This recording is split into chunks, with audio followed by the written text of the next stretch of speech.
उत्तराखंडमध्ये ठाण्यातल्या पर्यटकांवर जीवघेणा हल्ला झाला। दगडानं मारहाण करत खोल दरीत ढकलण्याचा प्रयत्न झाला। पोलिसांसमोरच पर्यटकांवर हल्ला केल्याचा दावा केला जातो। उत्तराखंडमधल्या पर्यटक सुरक्षेचा प्रश्न आता पुन्हा एकदा ऐरणीवर आलाय। उत्तराखंडमधल्या मसुरी आणि कनाताल परिसरामध्ये पर्यटनासाठी गेलेल्या ठाण्यातल्या पर्यटकांसोबत धक्कादायक प्रकार घडलाय। मुंबईतल्या एका पर्यटकासह त्यांच्या ज्येष्ठ नागरिक वडिलांवर पोलिसांसमोरच दगडानं हल्ला करण्यात आला। इतकंच नव्हे तर जबरदस्तीने पैसे उकळण्याचा प्रयत्न करत त्यांना खोल दरीत ढकलून देण्याचा प्रयत्न झाल्याचा गंभीर आरोप होतो। हा प्रकार क्लब महिंद्रा कनातालशी संबंधित स्थानिक वाहतूक सेवा पुरवणाऱ्या व्यक्तींनी केल्याचा दावा केला जातो। या घटनेमुळे उत्तराखंडमधल्या पर्यटक सुरक्षेचा प्रश्न ऐरणीवर आलाय।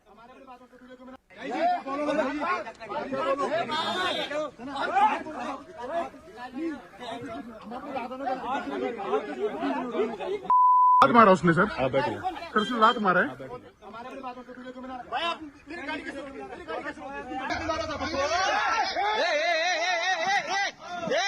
ये भी मार रहा है लात, देखो।